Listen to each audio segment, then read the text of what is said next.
Hello बच्चों, हम पढ़ रहे थे पॉलिटिकल साइंस का chapter first, what is democracy, why democracy.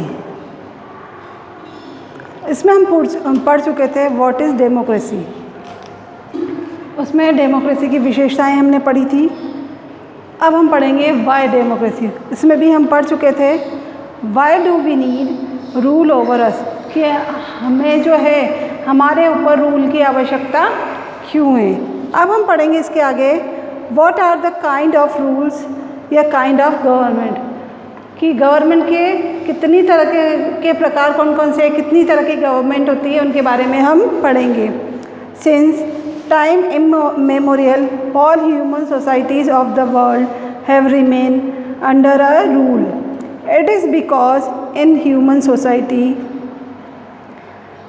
पुरातन वक्त में, पुराने समय में क्या था कि सारी जो वर्ल्ड की जो सभ्यताएं थी, सिविलाइजेशंस थे, वो क्या थे, एक ही रूल में रहते थे।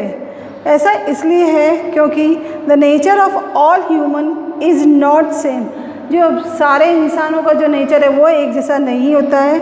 There hobby, interest and ambitions are not same. Some are gentle, few are mischievous, यानी कि सभी ह्यूमन की नेचर सेम नहीं होती है। उनकी हॉबी, इंटरेस्ट और उनकी चाह यानी उद्देश्य जो है वो सेम नहीं होते हैं। कुछ जेंटल होते हैं यानी सभ्य होते हैं, और कुछ जो होते हैं वो शरारती होते हैं।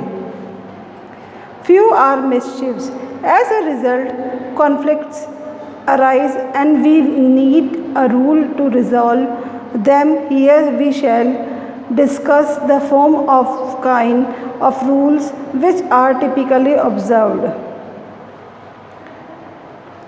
उसकी कुछ शरारती होते थे, उसकी वजह से ही लड़ाइयाँ होती थी, और उसी की वजह से हमें रूल की आवश्यकता पड़ी जिससे लड़ाइयों को सुलझा सके।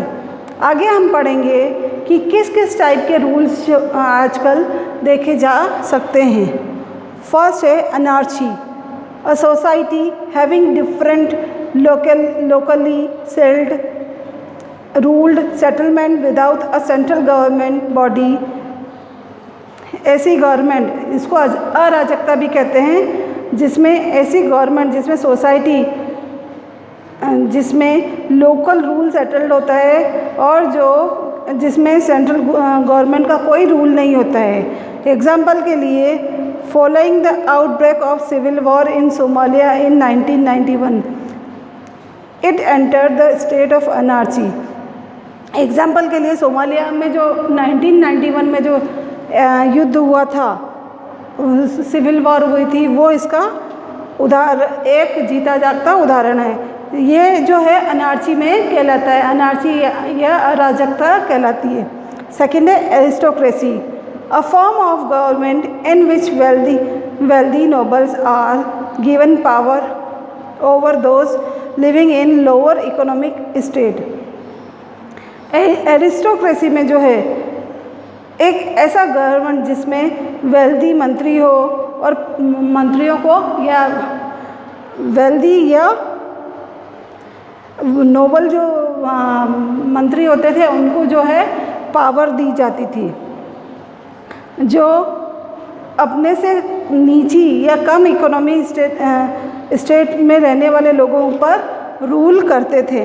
इसका एग्जाम्पल है एंशियंट ग्रीस में जो है एरिस्टोक्रेसी चलती थी। फिर है bureaucracy, a form of government in which government officials enjoy power under the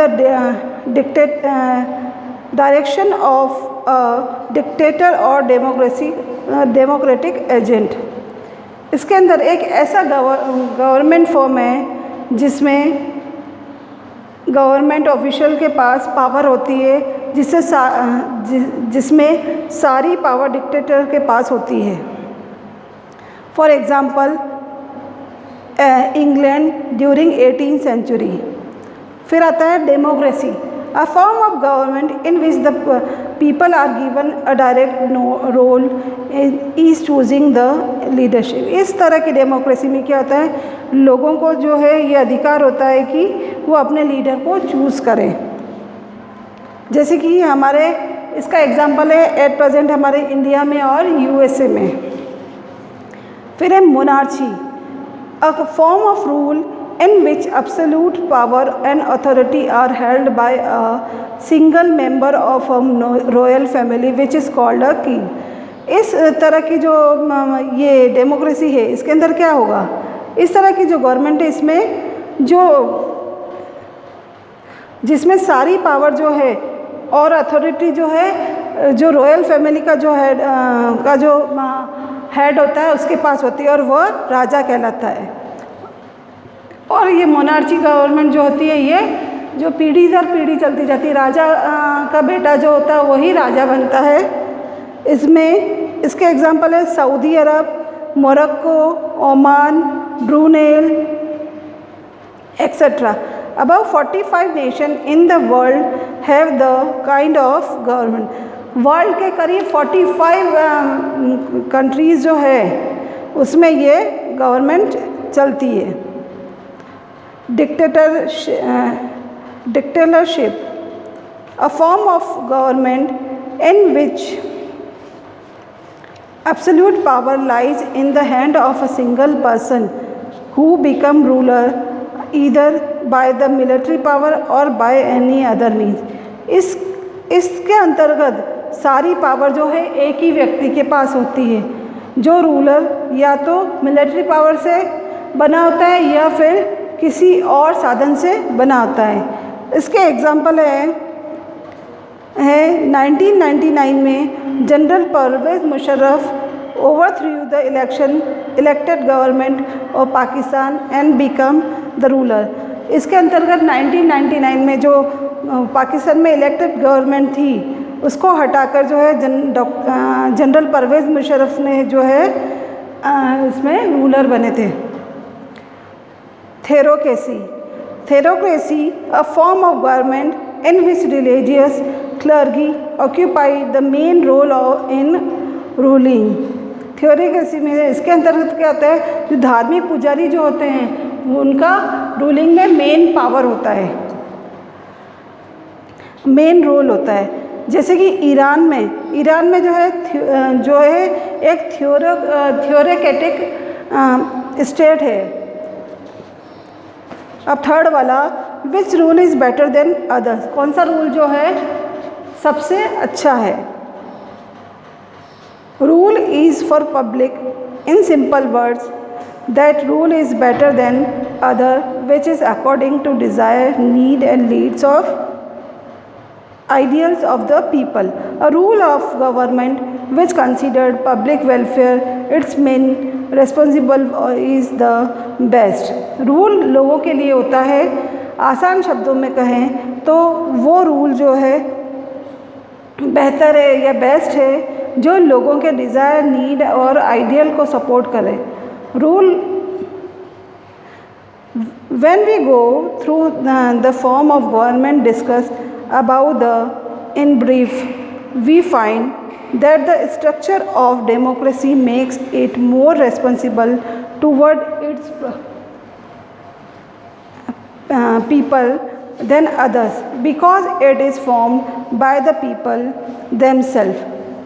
They have option to change their rule, to put pressure over their rulers to work and them the people। अगर हम विभिन्न प्रकार की government को brief में पढ़ते हैं तो हम पाएंगे कि डेमोक्रेसी सबसे अच्छी है, वह लोगों के प्रति रिस्पॉन्सिबल होती है क्योंकि ये लोगों द्वारा बनाई जाती है। उनके पास रूलर को चेंज करने का ऑप्शन रहता है और लोग उस पर प्रेशर डाल सकते हैं और गवर्नमेंट को उनकी भलाई के लिए कार्य करना होता है। Thank you.